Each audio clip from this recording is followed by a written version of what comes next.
برای درست کردن نرگسی خوشمزه نیاز داریم به اسفناج که من اینجا از 3 تا دسته اسفناج و یه دسته چغندر استفاده کردم که این کار کاملا سلیقه‌ایه برای اینکه چغندر طبع گرمی داره و اسفناج طبع سردی داره. من از یک دسته چغندر هم استفاده کردم، اونو با روغن سرخ میکنم.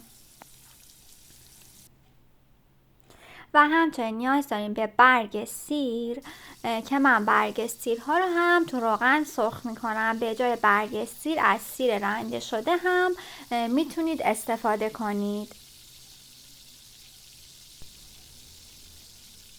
ادویه ها نمک، فلفل و زردچوبه رو بهش اضافه میکنم.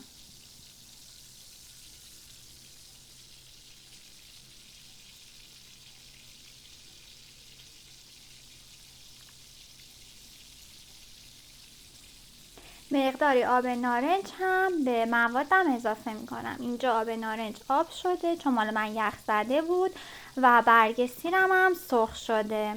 سبزی هم همونجوری که میبینید تغییر رنگ داده. حالا تخم مرغ‌ها رو دونه دونه تو تابه‌ای که برگ سیرها رو سرخ کردم میریزم. میتونید به تخم مرغ‌ها هم نمک فلفل اضافه کنید.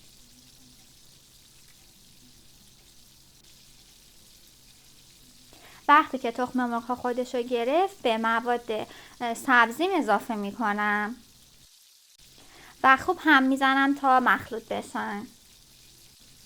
به همین راحتی یه غذای اصیل گیلانی که فوق‌العاده خوشمزه است و خیلی آسونه داریم. ممنون میشم اگر از این ویدیو خوشتون اومد لایکش کنید و اگه هنوز داخل کانال من سابسکرایب نکردین کانالم رو سابسکرایب کنید. لینک فیلم باقالی قاتق به روش اصیل گیلانی رو هم براتون میذارم. اگه دوست داشتین سری به اون ویدیو هم بزنید.